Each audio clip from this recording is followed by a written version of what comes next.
باب ما جاء في العسل. وبه قال حدثنا محمد بن بشار قال حدثنا محمد بن جعفر قال حدثنا شعبة عن قتادة عن أبي المتوكل عن أبي سعيد رضي الله تعالى عنه وعنهم أنه قال جاء رجل إلى النبي صلى الله عليه وسلم فقال إن أخي استطلق بطنه فقال اسقه عسلا فسقاه ثم جاء فقال يا رسول الله قد سقيته عسلا فلم يزده إلا استطلاقا فقال رسول الله صلى الله عليه وسلم اسقه عسلا قال فسقاه ثم جاء فقال يا رسول الله إني قد سقيته فلم يزده إلا استطلاقا قال فقال رسول الله صلى الله عليه وسلم صدق الله وكذب بطن أخيك اسقه عسلا فسقاه فبرأ. هذا حديث حسن صحيح. شہد بہترین چیز ہے لیکن اپنے مزاج اور تاثیر کے اعتبار سے یہ ملین ہے. ملین کا مطلب ہے کہ براز کو نرم کر دیتا ہے. ہونا یہ چاہیے کہ براز متماسک ہو، جوڑا ہوا ہو، بکھرا ہوا نہ ہو. وہ چیز جو ملین ہوتی ہے وہ اس کو نرم کر کے نکالتی ضرور ہے لیکن وہ متماسک نہیں ہوتا بلکہ نرم ہو کر کے نکلتا ہے، ٹکڑے ٹکڑے ہو کر کے نکلتا ہے. اب آدمی آتا ہے کہتا ہے کہ یا رسول اللہ ان اخی استطلق بطنہ. استطلاق بطن کہا جاتا ہے پیٹ کے چلنے کو. دست آ رہے ہیں اس کو تواترن. نبی کریم علیہ الصلاۃ والسلام نے فرمایا اسقہ عسلا، اس کو شہد پلا.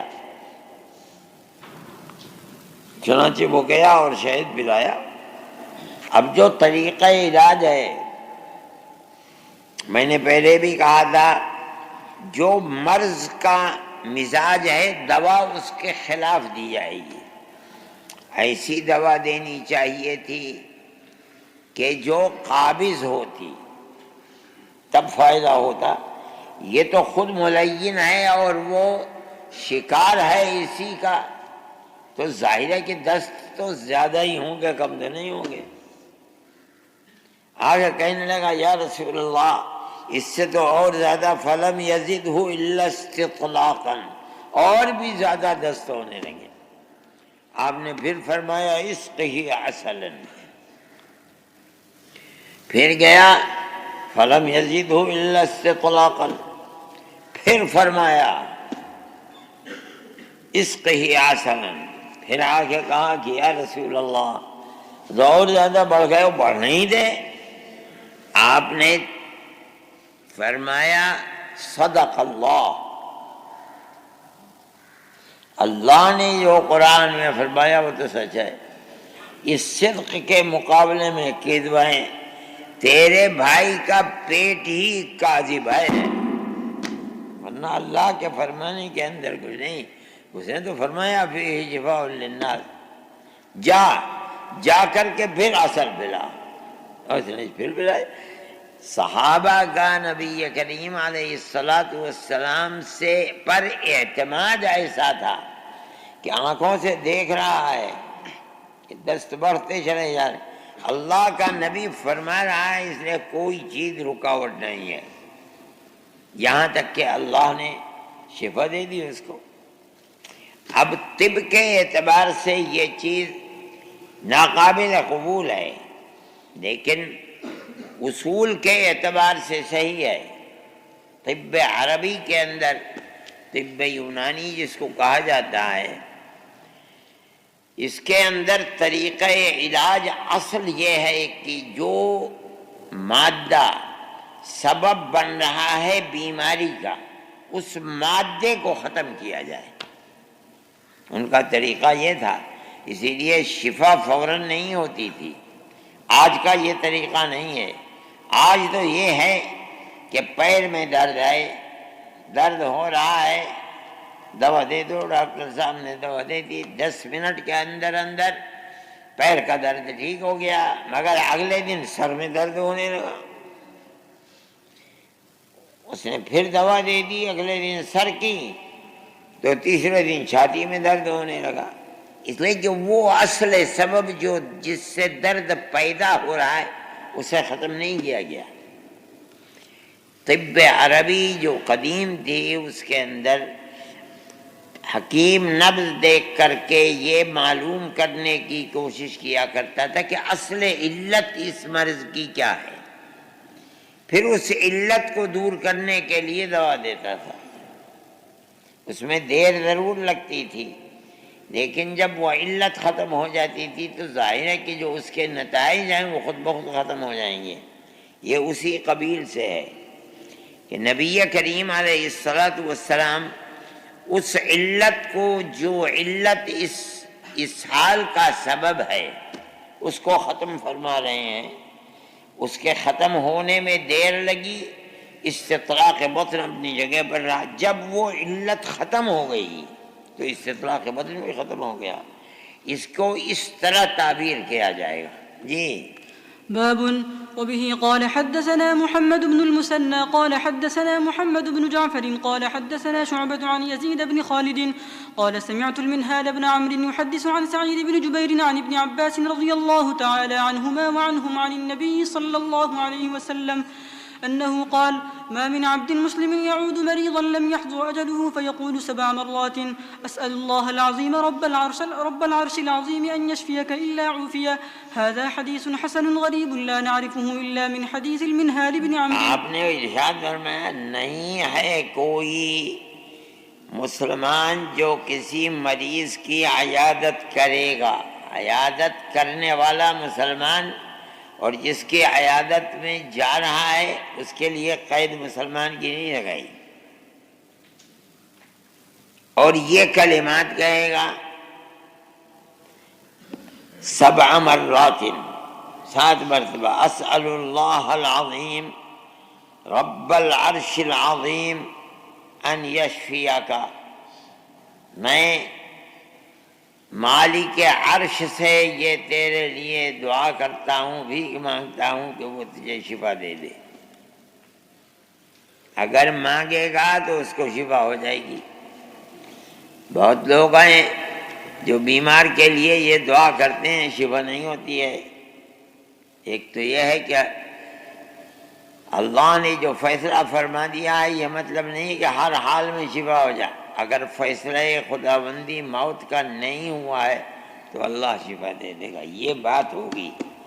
دوسری بات یہ ہے کہ کہنے والے ہم لوگ ہیں، ہماری زبان کے اندر وہ تاثیر بھی نہیں ہے۔ اس طرح کی جو دعائیں ہم اللہ سے مانگتے ہیں اس دعا کی قبولیت کے لیے مختلف چیزیں ہیں جو شرط کے درجے کے اندر ہیں برائے قبولیت۔ مثلا اکل حلال، مثلا اللہ سے لو لگا کر دعا کا مانگنا دل جمعی کے ساتھ، مثال کے طور پر جلدی نہ کرنا۔ ہم لوگوں کے اندر تو سر سے پیر تک، صبح سے شام تک گناہ ہی گناہ ہیں، ہماری زبان کے اندر وہ تاثیر بھی نہیں ہے۔ ورنہ اصل دعا اللہ تعالیٰ کی قدرت کاملہ کا واسطہ دے کر کے یہ دعا ہو رہی ہے، یہ حقدار ہے اس کی کہ وہ مقبول ہو۔ اگر مقبول نہیں ہو رہی تو ہماری دعا مانگنے والے کی کمزوری ہے۔ جی باب وبه قال حدثنا أحمد بن سعيد الأشقر المرابطي قال حدثنا روح بن عبادة قال حدثنا مرزوق أبو عبد الله الشامي قال حدثنا سعيد رجل من أهل الشام قال حدثنا ثوبان رضي الله تعالى عنه وعنهم عن النبي صلى الله عليه وسلم أنه قال إذا أصاب أحدكم الحمى فإن الحمى قطعة من النار فليطفها عنه بالماء فليستنقع في نهر جار فليستقبل جريته فيقول بسم الله اللهم اشف عبدك وصدق رسولك بعد صلاة الصبح وقبل طلوع الشمس وليغمس فيه 3 غمسات وليغمس فيه 3 غمسات 3 أيام، فإن لم يبرأ في 3 ف5، فإن لم يبرأ في 5 ف7، فإن لم يبرأ في 7 ف9، فإنها لا تكاد تجاوز 9 بإذن الله. هذا حديث غريب. یہ ایک عجیب و غریب طریقہ علاج ہے. فرماتے ہیں نبی کریم علیہ الصلاۃ والسلام نے فرمایا کہ جب تم میں سے کسی کو بخار آ جائے، اذا اصاب احدکم الحمى، بخار آ جائے تو طریقہ علاج کیا ہے؟ تو اس بات کو سمجھو کہ فإن الحمى قطعة من النار، یہ تو اس قدر جسم کے اندر گرمی ہوتی ہے، ایسا لگتا ہے جیسے آگ کا ٹکڑا ہے. تو علاج کیا ہے؟ فرماتے ہیں جب وہ آگ کا ٹکڑا ہے تو اسے پانی سے آگ کو بجھائے. کس طرح بجھائے؟ فَلْيَسْتَنْقِعْ فِي نَهْرٍ جَارٍ، پہلی چیز کسی جاری نہر کے اندر جائے، یعنی تالاب کے اندر نہیں، ایسی نہر میں کہ جو جاری ہو، پانی آ رہا ہو ایک طرف سے دوسری طرف بہ رہا ہو. پہلی شرط. دوسری شرط کیا ہے؟ فَلْيَسْتَقْبِلْ جِرْيَتَهُ، اس نہر میں اس طرح کھڑا ہو کہ جدھر سے پانی آ رہا ہے اس کی طرف رخ کرے، یعنی اس طرح کھڑا ہو پانی آ کے سینے سے ٹکرا کر کے ادھر جائے. دوسری شرط. تیسری، اور یہ کہے بسم اللہ اللہم اشفی عبدک، اے اللہ اپنے بندے کو شفا دے، اور یہ طریقہ علاج مجھے تیرے رسول صادق نے بتایا ہے، اپنے رسول کو سچا کر دکھا. وصدق رسولک، یہ تیسری شرط ہے. چوتھی شرط ہے بعد صلاۃ الصبح وقبل طلوع الشمس، بالکل صبح صبح سورج نکلنے سے پہلے ہی عمل کرے. چوتھی شرط. اور پانچویں وَلْيَغْمِسْ فِيهِ 3 غَمَسَاتٍ، اور 3 ڈبکیاں بھی لگائے. رہی صحیح کسر یہاں پوری ہو جائیں گی.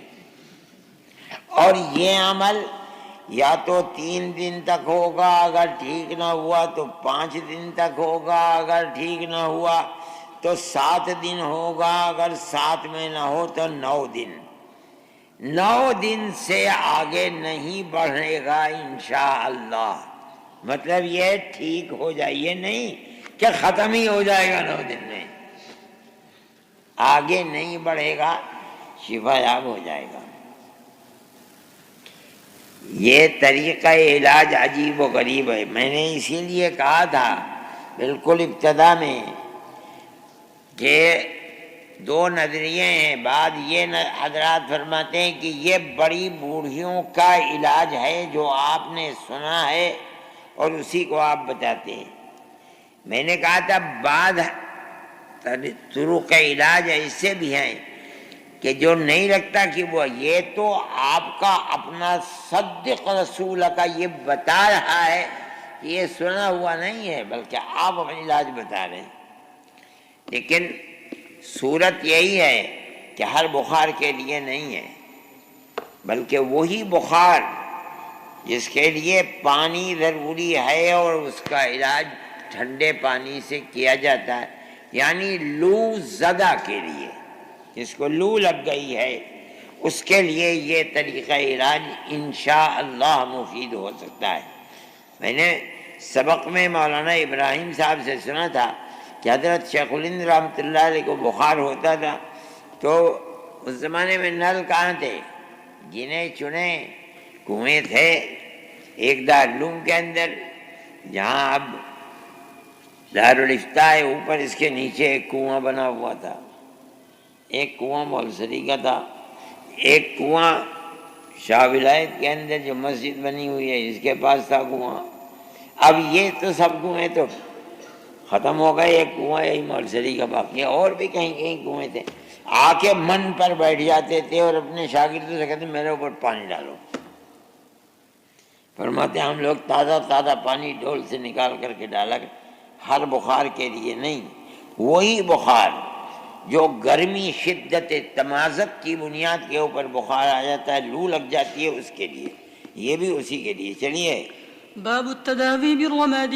وبه قال حدثنا ابن أبي عمر قال حدثنا سفيان عن أبي حازم قال سئل سهل بن سعد رضي الله تعالى عنه وعنهم وأنا أسمع بأي شيء دوبي جرح رسول الله صلى الله عليه وسلم فقال ما بقي أحد أعلم به متى كان علي يأتي ما بقي أحد أعلم به مني، كان علي يأتي بالماء في ترسه وفاطمة تغسل عنه الدم وأحرق له حصير فحشي به جرحه. قال أبو عيسى هذا حديث حسن صحيح. حضرت سہل ابن سعد رضی اللہ تعالی عنہ بیان فرماتے ہیں کہ پوچھا گیا بِأَيِّ شَيْءٍ دُوِّيَ جُرْحُ رسول اللہ صلی اللہ علیہ وسلم، جو زخم آپ کو ہوا تھا غزوہ احد کے اندر، ہو سکتا ہے وہی ہو کہ دوا علاج کس چیز سے کیا گیا؟ فرمایا اب میرے سوا کوئی جاننے والا نہیں ہے اس کا، بہت بعد میں موت ہوئی ہے، اس لیے فرماتے اب کوئی آدمی جاننے والا نہیں، میں۔ حضرت علی کرم اللہ وجہہ پانی جہاں بھی تھا پانی، وہاں سے اپنی ترس کے اندر ڈھال جو توے کی طرح ہوتی ہے، ایک طرف سے اس میں جگہ ہوتی ہے، ڈھلواں ہوتی ہے، تو اس میں پانی بھر کے لایا کرتے تھے، اور حضرت فاطمہ رضی اللہ تعالی عنہ خون کو دھو رہی تھی اور فرماتی ہیں آپ کے اس خون پر لگانے کے لیے، یہ کمال ہے، ہر وقت کسی چیز سے فائدہ اٹھا لیا جائے، تو کیا تھا کہ چٹائی کہیں سے مل گئی پرانی، اس کے اندر آگ لگائی، وہ جو راکھ تھی اس کی وہ زخم کے اوپر لگا دی گئی، تھوڑی دیر میں وہ جم گیا، جو راکھ تھی جب وہ جم گئی تو اس نے خون کے منہ کو بند کر دیا۔ طبیب کا کام یہ ہے کہ وہ کسی وقت بھی جب بیماری ہے تو اب یہ کہ وہ دوا لاؤ، یہ دوا لاؤ، اس کو اڑا کہاں سے؟ اب تب تک تو تاتریاق ادعراق آورد شود مار گزیدہ مرد شود، تو اس لیے ابھی کیا کیا جائے؟ کہتے ہیں کسی عورت کو درد زہ ہو رہا تھا اور پیدائش نہیں ہو پا رہی تھی، ہو سکتا ہے کمزوری ہو، جس طاقت کی ضرورت تھی جسم کو وہ طاقت نہیں تھی، طبیب کو بلایا گیا، اب اس وقت کہاں سے دوا آئے؟ تو اس نے کہا شہد ہے، کہا ہے شہد، اپنے دونوں ہاتھوں پر شہد لگا لیا، اور وہ عورت جس سے درد ہو رہی ہے وہ دیکھ رہے اس کے اوپر مکھیاں آنے لگی، اب شہد پر تو مکھی چپٹ جاتی ہے، اڑ نہیں پاتی ہے، جب بہت ساری مکھی ہو گئی تو اس کو سب کو کچوبر بنا دیا اس کے اوپر، اور وہ دیکھ رہی ہے، اس کے بعد یہ ہاتھ لے کر کے اس کے منہ پر رکھ دیا، اس کو اتنی زور سے گھن آئی اور قے کی صورت ہوئی، بچہ پیدا ہو گیا۔ یہ وقت کے اوپر آدمی کو سوچ جائے کہ ہے کیا چیز، یہ حذاقت کی دلیل ہے۔ فرماتے ہیں کہ یہ صورتحال پیش آئی اور اس کے بعد کہاں سے دوا آتی؟ وہاں احد کے میدان میں اس وقت، آج تو احد مدینہ منورہ کا محلہ ہے، اس زمانے میں تو باہر تھا، یہاں کچھ بھی نہیں تھا، کچھ بدوؤں کے خیمے پڑے رہتے تھے، آج سے 60-65 سال پہلے تک۔ اب تو ماشاءاللہ بڑے بڑے مکانات بہترین اور مسجدیں بنی ہوئی ہیں وہاں۔ جی باب وبه قال حدثنا عبد الله بن سعيد الأشج قال حدثنا عقبة بن خالد السكوني عن موسى بن محمد بن إبراهيم التيمي عن أبيه عن أبي سعيد الخدري رضي الله تعالى عنه وعنهم أنه قال قال رسول الله صلى الله عليه وسلم إذا دخلتم على المريض فنفسوا له في أجله فإن ذلك لا يرد شيئا ويطيب نفسه. هذا حديث غريب. فرماتے ہیں جب کسی بیمار کے پاس جاؤ تو فنفسوا له اجلہ، اس سے یہ نہ کہو کہ تم تو مرنے والے ہو ابھی، ارے آج تو آپ مجھے بہت اچھے لگ رہے ہیں ماشاءاللہ، جب میں پہلے آیا تھا تو آپ کے چہرے کے اوپر کمزوری محسوس ہے، آج تو کچھ بھی نہیں، بہت اچھے. فرماتے ہیں یہ اس کی تقدیر میں جو لکھا ہوا ہے، موت اسے پلٹ تو سکتی نہیں، مگر ہاں اس کو ڈھارس تو مل سکتی ہے. بھائی آپ نے کہی یہ بات، واقعی آدمی خود بخود اچھا اپنے آپ کو محسوس کرنے لگتا ہے. یہ آپ نے طریقہ بتایا ہے، آج کل یہ طریقہ نہیں ہے. ڈاکٹروں کا تو طریقہ یہ ہے کہ بتا دو اسے کہ اب کوئی علاج نہیں ہے، مرنے والے ہو تم، تو وہ کل کے بجائے آج ہی مرنے لگتا ہے.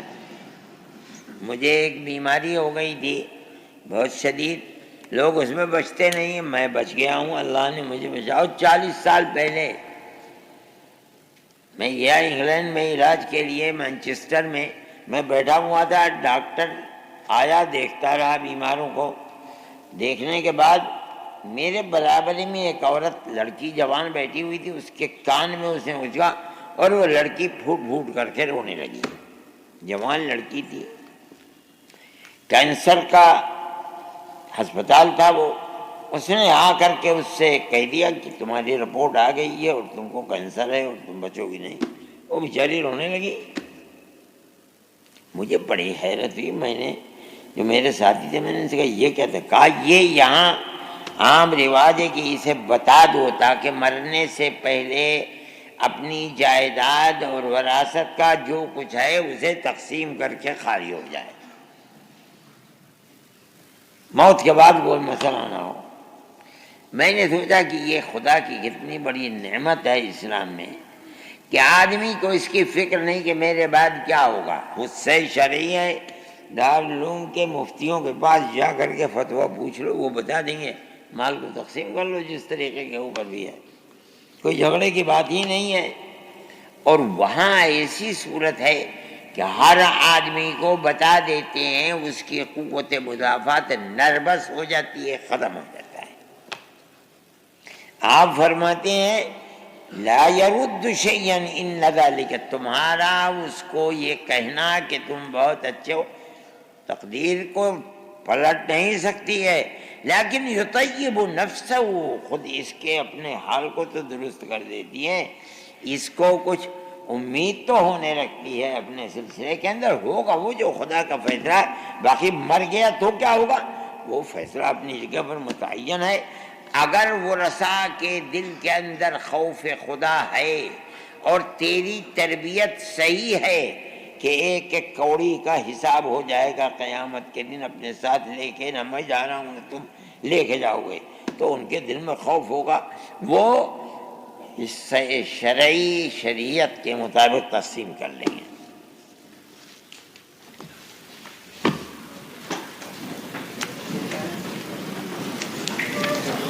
آپ نے تو بتایا نہیں کیا